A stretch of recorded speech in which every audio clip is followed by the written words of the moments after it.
Aujourd'hui, on parle d'un langage que ton corps maîtrise peut-être mieux que toi, celui des micro-signaux. Tu sais, ces petits psst qu'il t'envoie avant de dégainer le gros stop, façon panneau rouge clignotant. C'est ce qu'on voit aujourd'hui. Bienvenue dans Mystère sacré du corps, le podcast qui éclaire les liens subtils entre tes croyances, tes émotions et leur impact sur ta santé physique et spirituelle. À travers des réflexions profondes, des méditations guidées et des pratiques énergétiques, je t'invite à explorer ton potentiel, à te libérer de tes blocages et à créer une vie alignée avec ton essence profonde et le monde spirituel qui t'entoure. Je suis Julie Montagnard-Rentier, fondatrice avec Lionel de l'Éther d'accueil, kinésiologue et énergéticienne depuis 15 ans. J'accompagne celles et ceux qui souhaitent faire de l'accompagnement holistique leur vocation en proposant des formations et des stages pour incarner pleinement leur mission de vie. Ensemble, marchons sur les sentiers de la conscience, façonnons de nouveaux chemins neuronaux et ouvrons des portes vers une transformation intérieure profonde. Plonge dans cette alliance du vivant avec moi, où corps et âme s'unissent dans l'amour et la joie. Bienvenue dans cet espace de découverte et d'évolution. Alors, ce qui t'empêche de faire tout ça, eh bien, je te le donne en mille, c'est ta charge mentale, évidemment, et c'est la charge mentale constante. Les enfants, la maison, le travail, le couple à gérer. Tu peux pas, en fait, entendre les signaux si tu as 25 milliards de trucs à gérer, ou si tu es sollicité de partout, si tu donnes, et finalement, t'as pas de temps pour toi. Alors, bien sûr, ça c'est la façon de le dire, ça paraît un peu exagéré, mais pose-toi vraiment la question à l'intérieur, si tu prends le temps de faire des choses, si tu fais des choses sympas dans ta vie, il y a des trucs où tu es contente. Alors bien sûr, on est contente parfois, à travers nos enfants par exemple, ou à travers des réalisations, des choses qu'on a faites, quand par exemple tu finis ta to-do list, là tu as une satisfaction de ouf. Et puis en fait, est-ce que vraiment tu réussis à finir ta to-do list ? Ça c'est un autre sujet. Tu vois, cette insatisfaction permanente qu'on peut avoir, c'est ça aussi qui va gâcher un peu les messages du corps, parce que t'es pas toujours dispo pour les entendre. Donc parfois tu as des conditionnements à tenir, il faut assurer, il faut tenir, il faut pas déranger, faut pas demander de l'aide, tu vois, par exemple. Parce que les gens, ils devraient voir que tu as besoin d'aide.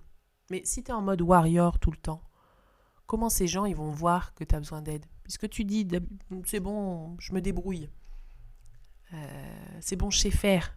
Parce que tu as peut-être envie aussi de montrer que tu es une femme forte, indépendante, autonome.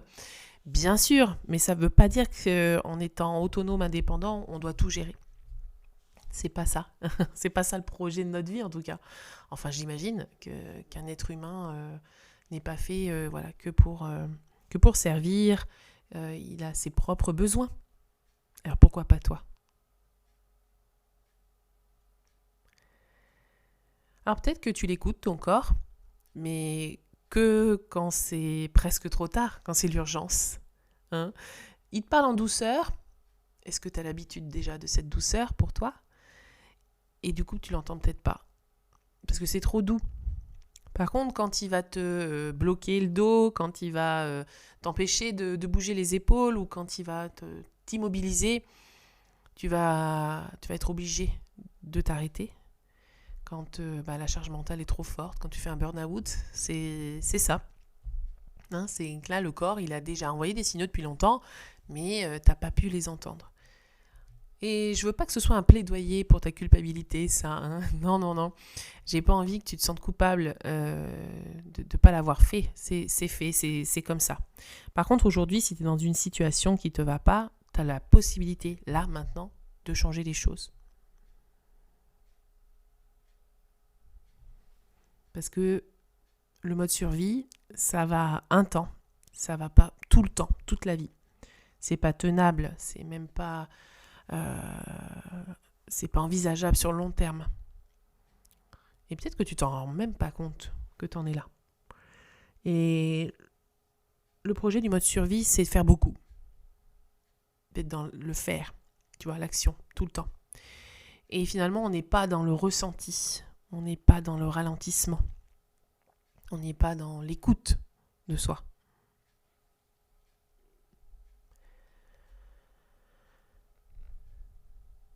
Alors ces micro-signaux, c'est quoi ? C'est subtil, hein, c'est normal. C'est des petites alertes, mais douces, tranquilles. Et par contre, ces petits signaux-là, ça montre qu'il y a un dérèglement à l'intérieur et que ton corps, il est plus capable de s'autoréguler. Parce qu'il le fait, en fait, ton corps. Si tu es encore debout aujourd'hui et que tu t'imposes beaucoup de choses qui te contraignent, eh bien, c'est que ton corps, il est déjà en autorégulation. Et c'est un fonctionnement qui est tout à fait normal.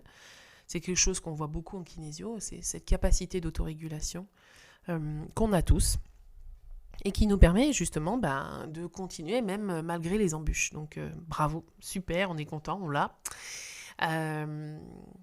Et ce système, il fonctionne tant qu'il y a de la ressource dans le corps. Et au bout d'un moment, à force d'aller puiser dans ces ressources, eh bien, il n'y en a plus au bout d'un moment. Et c'est pour ça qu'après, c'est là que se déclenchent des choses, des tensions, des souffrances, des douleurs dans le corps, parce qu'il n'y a plus de cette capacité de réguler. Ça veut dire qu'on a été trop loin dans l'épuisement de nos ressources intérieures. Ça peut être des ressources physiques, bien sûr, mais des ressources émotionnelles, des ressources mentales. Ouais, parfois, on va trop loin. Et les petits signaux comme ça, qui sont doux, tu vois, ils nous alertent pas trop. Enfin, oui, hein, ça coince un peu, mais alors je parle physique, mais aussi émotionnel ou aussi énergétique. Mais finalement, ils sont banalisés. Oh, c'est rien. Je peux passer au-dessus. Ou rationaliser. Ah, bah ça, c'était parce que j'ai fait ça, et du coup, c'est ça qui a fait. Ok. Oui, ça peut être vrai aussi. Mais il y a peut-être autre chose encore. Et en fait, ils ne sont pas spectaculaires, ces signaux. Mais par contre, ils vont se répéter. Dans le temps, dans le corps. Et ça va trouver une certaine forme de cohérence avec ce que tu vis aujourd'hui. Alors j'ai envie de te donner quelques exemples. Par exemple, la lourdeur au réveil. Tu vois, t'es pas bien fraîche. Alors on n'est pas toujours fraîche au réveil le matin, on est d'accord, c'est pas ça que je veux dire. C'est pas l'objectif d'être toujours fraîche le matin. Par contre, c'est une répétition, ça se répète tous les matins, tu te sens pas en forme, malgré le sommeil. Alors peut-être que tu dors pas, ça c'est normal du coup. Mais tu dors la nuit, mais t'es pas en forme le matin. Après, tu as des tensions dans le corps. Donc les premières tensions, ça peut être la nuque, la mâchoire, ça peut être le diaphragme, ça peut être les épaules, le dos évidemment. Et un autre signal, c'est la respiration qui finalement se concentre en haut du corps. Alors, respirer par le haut du corps, c'est normal, hein, c'est les poumons. Par contre, faire descendre la respiration dans le ventre et même dans le bas-ventre, c'est des respirations plus profondes qui vont amener de la détente. Donc, si tu vois que tu respires beaucoup par en haut et que tu as du mal à respirer par le ventre, bon, c'est peut-être un petit signe pour lequel il faut prêter attention.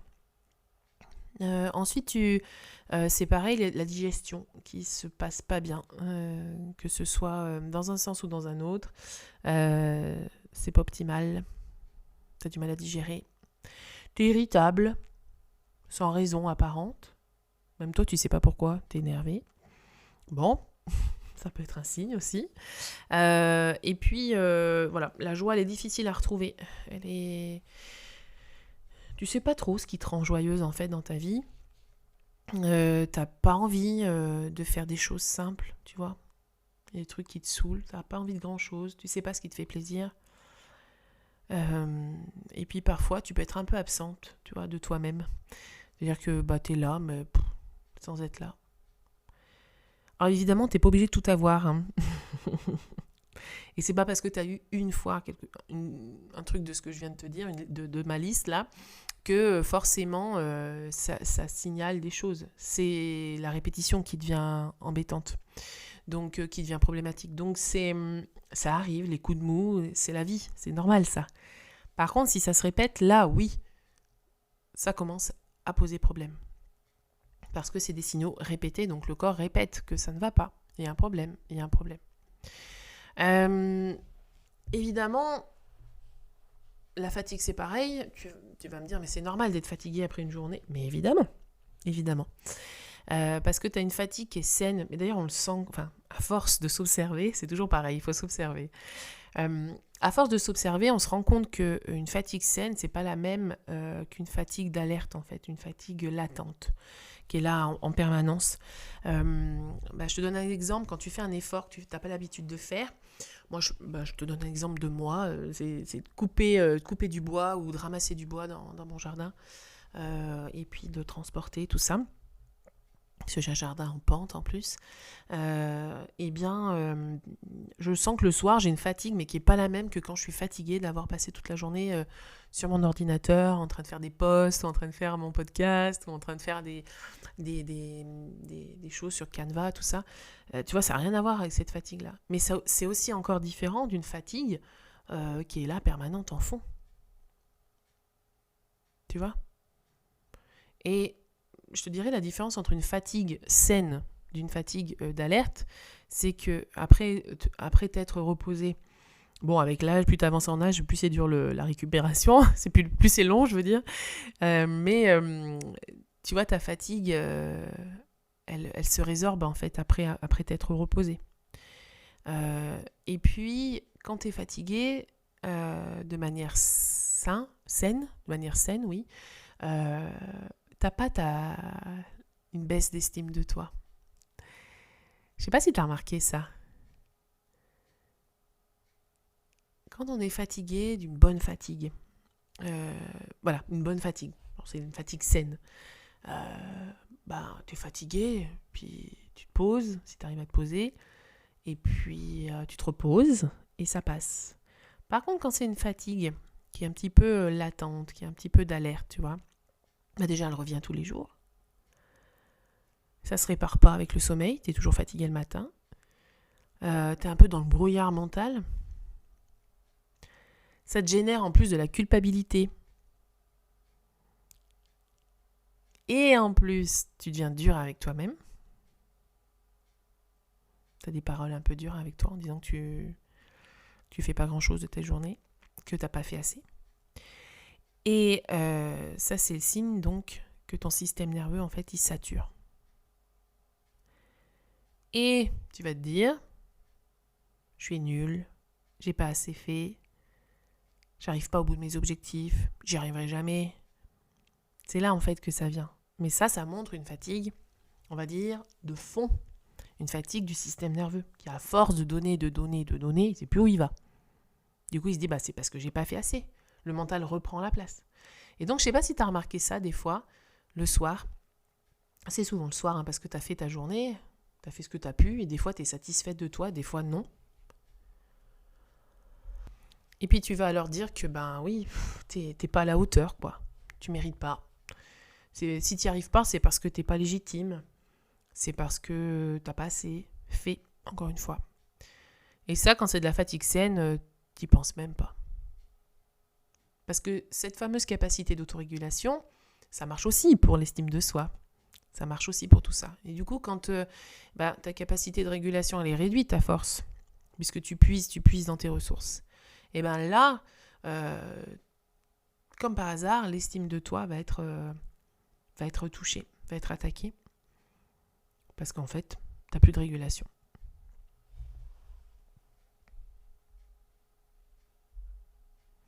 Alors, il y a certains mécanismes en toi, ou dans ton fonctionnement, qui vont faire que tu ignores, en fait, les signaux de ton corps, et puis tu ignores surtout quand il dit « Non, fais pas ça, on est trop fatigué ». Allez, je te les donne un peu.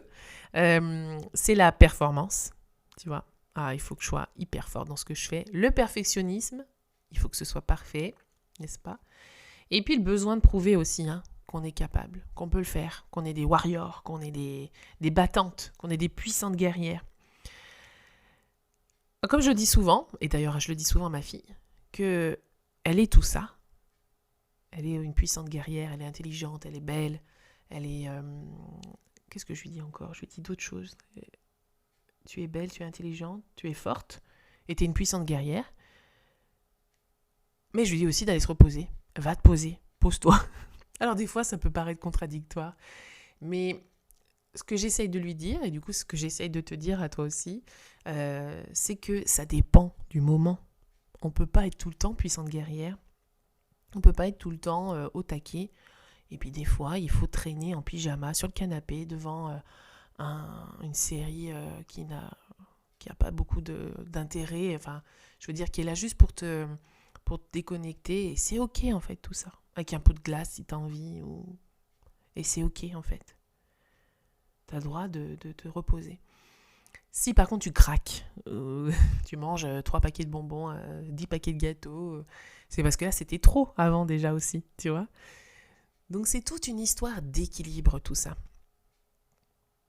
Mais tu vas me dire que c'est infaisable ou que c'est difficile. Oui, c'est difficile à faire parce que tu n'as pas pris l'habitude de le faire. Mais encore une fois, c'est ces petits changements du quotidien qui vont faire que ça va pouvoir se poser et que tu vas pouvoir écouter les signaux du corps. Ce qui peut te bloquer aussi, c'est... alors évidemment, c'est toutes les croyances limitantes. Tu sais, à force peut-être que tu as écouté les autres épisodes du podcast. J'en ai beaucoup parlé au début de ce podcast des croyances limitantes parce que pour moi, c'est un petit peu ce qui nous freine aussi beaucoup dans notre évolution vers le bien-être en tout cas. Et dans ces croyances limitantes, il y a des peurs évidemment et il y a la peur de décevoir. La peur de déranger.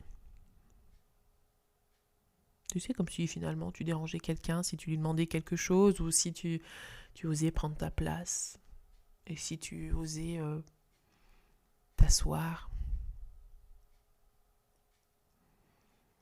Et ce qui fait que tu n'écoutes pas non plus le corps, c'est que tu es aussi dans ce rôle de celle qui gère tout. Ça te donne aussi de la confiance. Ça te donne aussi du pouvoir. Ça te donne aussi, tu vois, le lead. Tu as le lead là. Mais en fait, est-ce que c'est vraiment ce que tu veux ? Alors t'aimes bien commander, c'est très bien, c'est pas moi qui vais te jeter la pierre. T'aimes bien qu'on fasse comme toi, t'as envie qu'on fasse, pourquoi pas ? Mais moi je dirais qu'il y a 2 écueils là-dedans. C'est d'une part de devenir tyrannique avec les autres. À partir du moment où les autres doivent faire comme toi t'as décidé, bon, on n'est pas loin du tyran hein, quand même. Et l'autre pan aussi, c'est que finalement, c'est pas un rôle qui te va. Donc ça veut pas dire que tu ne peux pas avoir le lead, hein. Bien sûr que si. Mais c'est un lead à ton service aussi.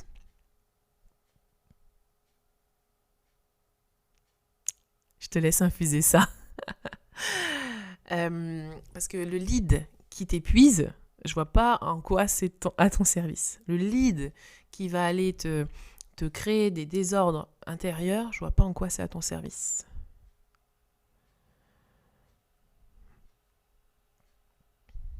Un autre pan qui me semble aussi important, c'est la confusion qu'on peut avoir entre notre valeur personnelle et la quantité de tâches accomplies. Je reviens sur la to-do list. La to-do list, moi j'en fais, j'aime bien faire mes to-do list. J'aime bien barrer. Qu'est-ce que c'est satisfaisant de barrer un truc en disant waouh, j'ai fait un truc bien là. Je suis contente et tout. Mais qu'est-ce qui se passe quand on ne fait pas tout ? Est-ce que du coup c'est une plus mauvaise valeur ? Enfin, quelle image j'ai de moi du coup ? Et en fait on se rend compte qu'après la to-do list elle est infinie. Parce qu'on se rajoute toujours des trucs à faire. Donc pour parer ça, pour parer ce truc-là, moi ce que j'aime bien faire, c'est proposer aux personnes, dans leur to-do list, eh bien, de mettre des moments de repos. Donc ça fait partie de la to-do list. En disant, est-ce que je me suis reposée aujourd'hui ? Ah non, allez, j'y vais. 30 minutes, 15 minutes si tu peux pas faire 30. Et si 15 c'est déjà trop pour toi, 5. Commence par 5. Et tu te mets un petit réveil là sur ton téléphone, une petite alarme, et ça te permettra comme ça de pas te demander, de vivre l'instant, pas te demander alors c'est bientôt fini, qu'est-ce que je fais, machin et tout.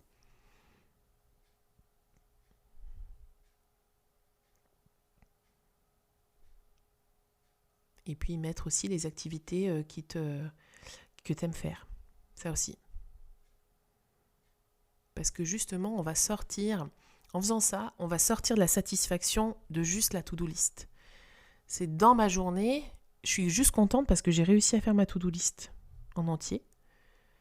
Alors qu'en fait, je serais encore plus contente si je faisais un truc que j'aimais bien dans ma journée. Alors c'est pas tous les jours possible, on est d'accord. Mais ça, après, ça se crée de l'espace aussi. Que ce soit pour des salariés ou pour des personnes à leur compte, ça se crée ces espaces.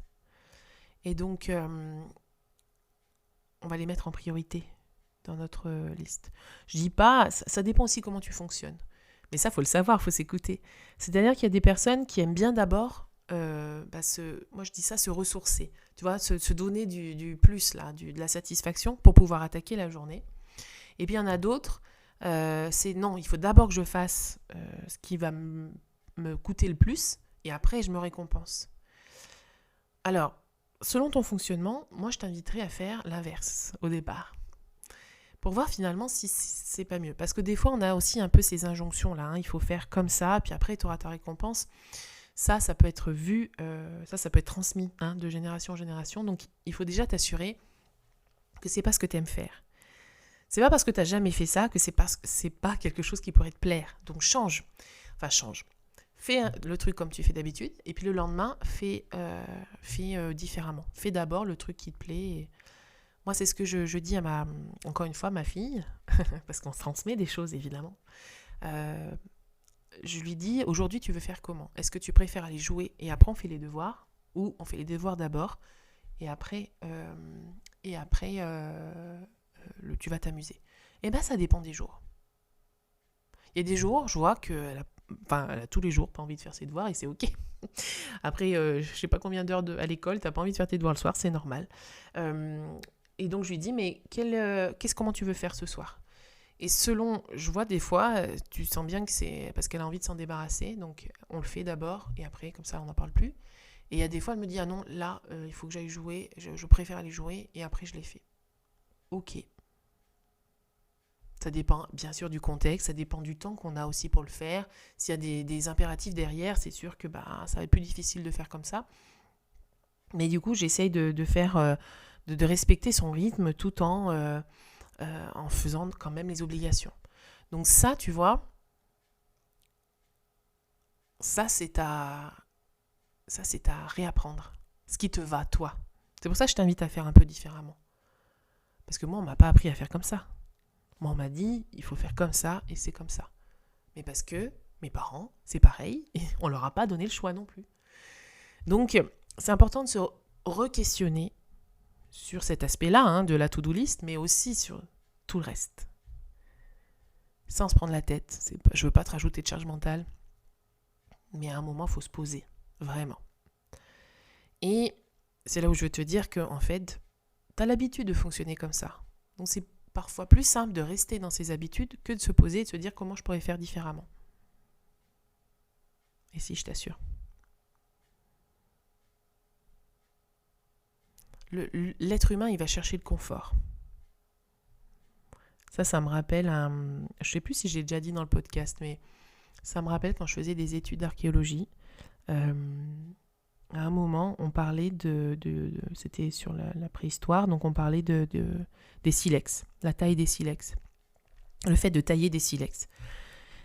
Il y a un truc que le prof nous a dit qui m'a frappée, et je me suis dit, mais en fait, est-ce qu'on a vraiment évolué depuis ce temps-là ? C'est-à-dire que ceux qui vivaient à côté d'une carrière de silex, ils prenaient le silex, ils le taillaient, il était un petit peu érodé, ils le jetaient et ils allaient en prendre un autre. Ça paraît logique. Par contre, ceux qui habitaient loin de la carrière, qui demandaient plusieurs jours de marche, tout ça, ils se faisaient leur stock de silex et par contre, ils allaient les retravailler, les retailler jusqu'à ce qu'ils puissent plus s'en servir. Et comme ça, tout le stock, et après, ils repartaient chercher plusieurs silex. Et ça m'a toujours frappée parce qu'il a dit une phrase, il a dit de toute façon, à l'époque aussi, de toute façon, il se prenait pas la tête, ils cherchaient le confort aussi dans leur façon de fonctionner. Et on le sait parce qu'ils ont retrouvé plein de silex qui étaient à peine usés, et puis à d'autres endroits très usés. Donc ça veut dire que l'utilisation a été plus importante. Et ils en ont fait donc un lien avec la distance, avec la carrière de silex. Et moi, ça m'a frappée parce que je me suis dit, mais en fait, on fonctionne encore comme ça aujourd'hui. On va à l'économie, c'est-à-dire l'économie d'effort. C'est-à-dire qu'on fait pas on va pas faire d'efforts si on a tout notre stock à côté de nous. Et on va aussi éviter de faire un effort, d'aller plusieurs fois à la carrière parce que c'est trop d'efforts. Donc on va aller chercher à faire le minimum d'efforts, on va aller chercher à faire le moins de choses comme ça. Je sais pas si tu me suis, ma corrélation entre ton quotidien et la taille de silex, mais en tout cas, moi ça m'a frappé cette corrélation. Et en fait, on se rend pas compte, ou on se donne pas le droit d'avoir un confort, de s'offrir ça. C'est pas juste parce qu'il faut bosser, parce qu'il faut... Tu vois, c'est vraiment... On dirait que c'est antinomique avec nous. On doit produire de l'effort, alors qu'en fait, on peut aussi se la couler douce. Alors, évidemment, j'entends là ton mental qui me dit non, mais moi, c'est pas possible. Hein. Mais moi, je te dis pas qu'il faut ne rien faire de la journée. C'est pas ça que je suis en train de te dire. Moi, je suis plutôt en train de te dire que tu fais trop. Ton système, il est trop en surcharge. Ça lui va pas. Il faut qu'il se pose. Et ce que je suis en train de te dire avec mon histoire de silex, c'est que tu utilises tes ressources que tu as, tu les épuises, mais après, il faut savoir aller les recharger. Que tu aimes le confort, que c'est normal d'avoir du confort, et que chaque être humain sur Terre, s'il pouvait en avoir plus, il en aurait plus. Il s'en prendrait plus. Mais parfois, on s'interdit les choses parce qu'on nous a toujours dit qu'il fallait avancer, qu'il fallait faire, qu'il fallait gérer, qu'il fallait tenir sa maison pour les femmes. Quelle honte quand le ménage n'est pas fait, mon Dieu. Donc tu vois, c'est vraiment ça qu'il faut aller re-questionner. Encore une fois, tu n'arrives pas à faire tout ça toute seule. Là, le podcast, ça va peut-être t'aider, ça va peut-être te questionner, te poser des questions sur certaines choses, mais tu vas peut-être pas y arriver tout seul. Fais-toi accompagner, il y a plein de gens qui font ça très bien. Moi, c'est ce que je fais souvent dans mes coachings. Dans les coachings, on se rend compte que... oui, alors là, je suis paumée, là. Je fais mon emploi du temps, j'arrive pas à gérer, j'arrive pas à m'y tenir. Donc là, on va travailler plutôt dans le corporel, avec la kinésio, tout ça. Mais dans les coachings, on revoit notre emploi du temps. On revoit ce qu'on peut enlever, ce qu'on peut mettre, ce qu'on peut laisser, ce qu'on peut faire évoluer.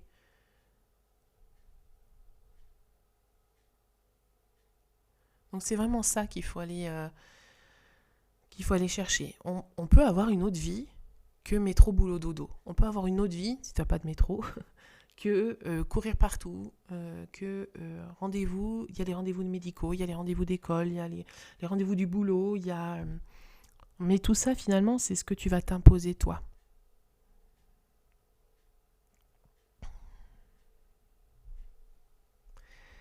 Alors, le système nerveux, lui, quand il n'est pas foufou, quand il est un peu... dans un down, il va manifester de l'impatience, de l'irritabilité, de l'hypersensibilité, des pensées rapides à répétition, et la difficulté à se poser, justement. Tu vois ce que je te dis de faire, ça va être difficile. En fait, ton corps, il dit non, moi je stop, là j'en peux plus, mais on n'écoute pas, et la tête, elle dit mais si, mais moi je peux encore faire. J'ai la capacité, là, je sens que je peux y aller. Mais bien sûr que tu peux y aller. Encore une fois, on est à la fois fait pour le confort, on aime le confort, mais on est aussi fait pour l'effort. Moi, je te donne un exemple.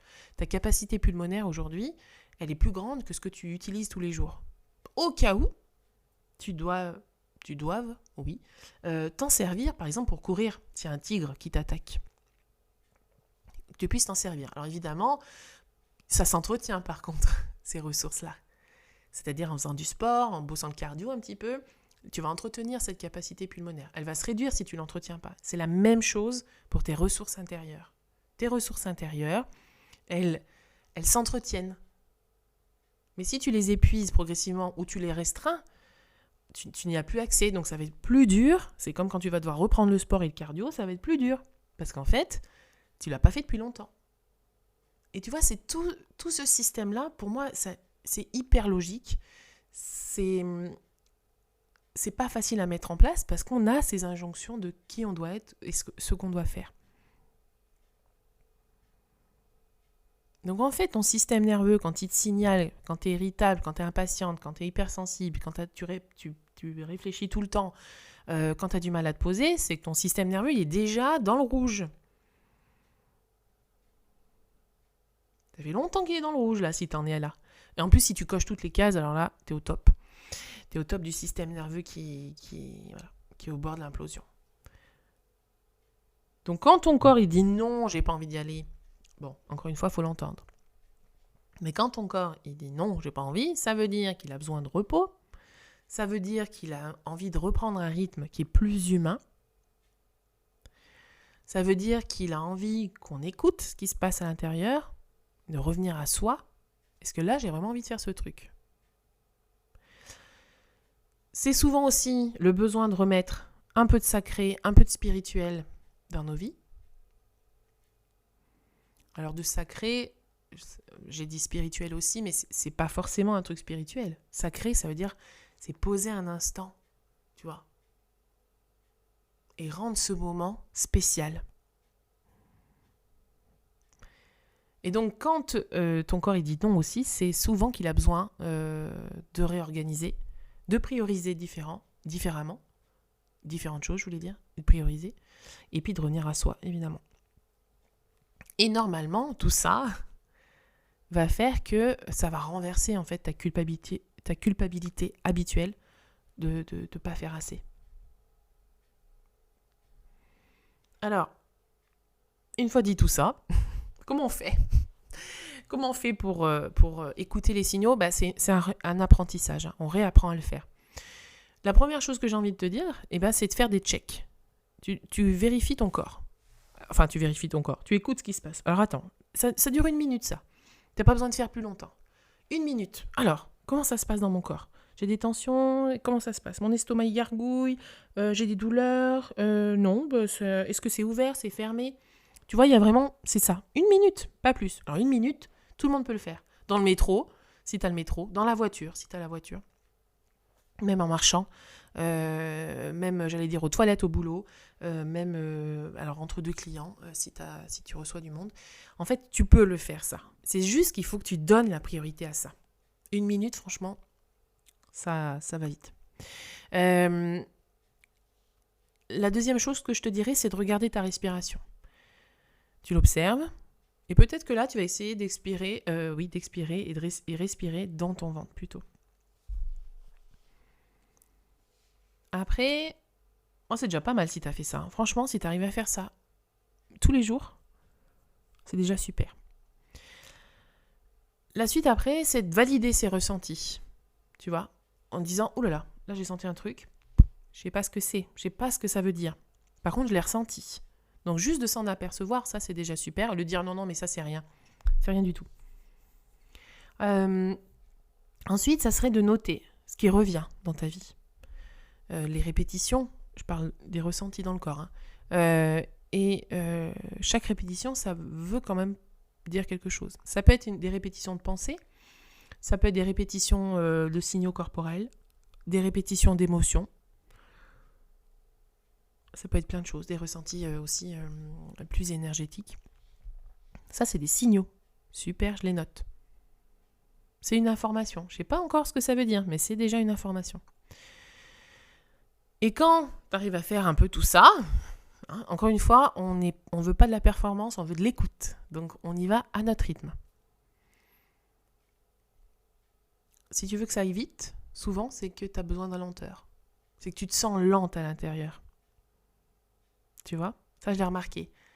Je l'ai remarqué, pour moi, parce que moi, je suis assez quand même dynamique. Je l'ai remarqué en me comparant à mon conjoint, qui est plutôt dans un rythme plus lent. Et au début de notre relation, cette lenteur m'énervait beaucoup. Je me disais, mais j'ai envie de le secouer là. Et ben en fait, je me suis rendu compte que c'est ma lenteur intérieure que je supportais pas, qui était du coup visible chez l'autre, en me disant, mais lui, il écoute cette lenteur. Moi, je l'écoute pas, ma lenteur. J'ai le droit d'être lente. J'ai le droit de traîner, de faire l'escargot, la limace, ce que tu veux. J'ai le droit de faire tout ça. Donc une fois, je me suis rendu compte qu'en fait, le problème, c'était à l'intérieur de moi. C'était pas moi le problème, c'était l'intérieur de moi. Eh bien, ça m'a permis déjà de plus m'énerver contre mon conjoint et en même temps de, moi, accepter cette lenteur en moi et de ralentir le rythme. Mais je dis pas que c'est facile, je dis pas que ça va être fait en une fois et c'est bon. Non, c'est aussi cette répétition-là, cette prise de conscience et ensuite l'action que je vais en faire dans mon quotidien. Et enfin, je te dirais de créer des micro-pauses. J'avais vu une vidéo là-dessus où la personne disait que finalement, on emmène notre téléphone aux toilettes. Alors qu'avant, je te laisse faire l'expérience. Avant, on n'avait pas ça. On pouvait emmener un livre ou les mots fléchés, enfin bref, peu importe, ou rien du tout. Hein. Et je t'invite à faire ça. Ça, c'est un petit test. Tu vas aux toilettes. Alors, si t'es pas alpagué par les enfants ou par autre chose, évidemment. Souvent, on se rend compte que c'est des moments de pause. Et c'est là qu'il y a les idées qui viennent. C'est là qu'il y a un truc qui dit « Ah ouais, tiens, j'ai pensé à un truc et tout. » Parce qu'en fait, là, on n'a pas besoin de réfléchir normalement quand on est aux toilettes. Ça se fait tout naturellement. Mais du coup, là, ça crée de l'espace. Et c'est ça qu'il faut que tu vises, c'est créer de l'espace. Si de te dire que de te poser, de te reposer, de rien faire sur le canapé, c'est trop compliqué, crée de l'espace. Crée de l'espace dans ta vie, dans ton emploi du temps. Il y a besoin de cet espace-là.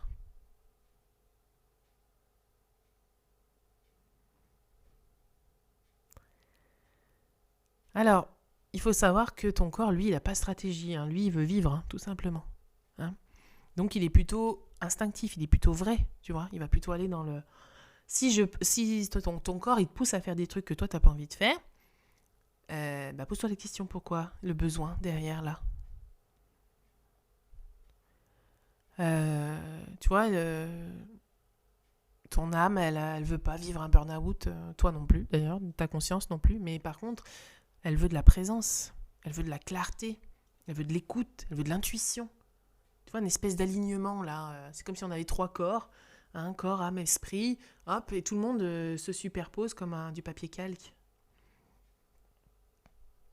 Et quand c'est aligné comme ça, c'est ça cet alignement dont on parle, hein, dans l'énergétique, dans le spirituel. C'est quand tout le monde est d'accord à l'intérieur, à peu près. Hein. Alors après, tout le monde ne sera pas forcément d'accord, mais en tout cas, les voix qui parlent, tout le monde est d'accord. Ça ramène du calme, ça ramène de l'apaisement. Et finalement, tes choix, ils vont être plus simples, puisque tout est aligné et tout le monde est d'accord. On force plus.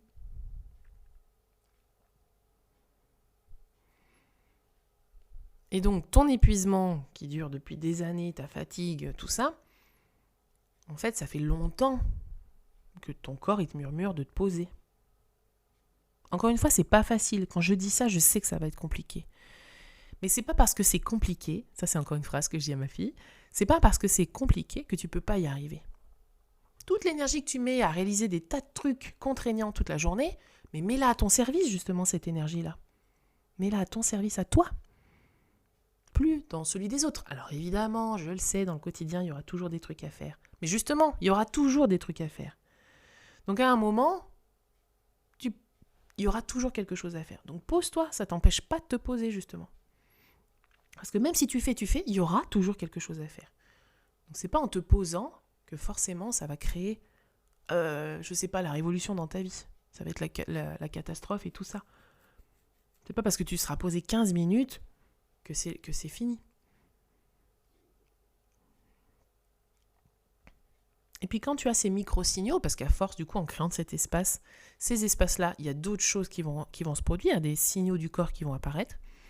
Eh bien, c'est ça, en fait, te valoriser toi, t'honorer. Tu vois, souvent, on se dit, mais je suis malade quand je suis en vacances. Je suis pas bien parce que j'ai pris ma retraite. Alors, c'est pas parce que tu as pris ta retraite, c'est parce que ton corps, d'un coup, il se relâche. Il y a plein de trucs qui apparaissent. Bah oui, mais parce qu'avant, il fallait tenir, il fallait être la warrior, il fallait avancer.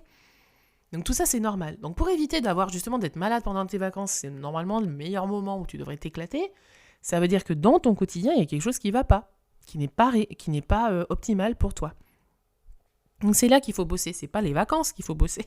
Prendre ses vacances avant, non, c'est qu'est-ce qui se passe dans ton quotidien, c'est qu'est-ce que tu vis au quotidien, c'est ta répétition qui va faire que ça va te poser problème.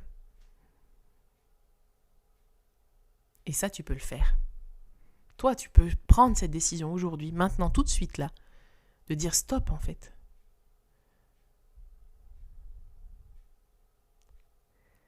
Et c'est ça, se dire oui à soi. C'est ça, se reprendre son pouvoir intérieur, ce que tu peux entendre. C'est ça. C'est dire, ma routine, est-ce qu'elle me convient ?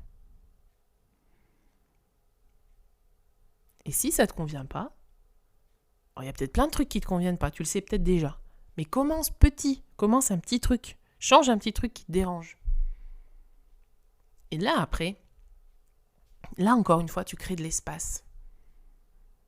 Et là, encore une fois, ton corps, il va pouvoir s'exprimer. Et en l'écoutant, tu vas pouvoir mettre des trucs en place qui vont faire plaisir à tout le monde, plus alignés et plus en paix, du coup, avec toi-même. Allez, je te laisse essayer. J'ai hâte d'avoir ton retour.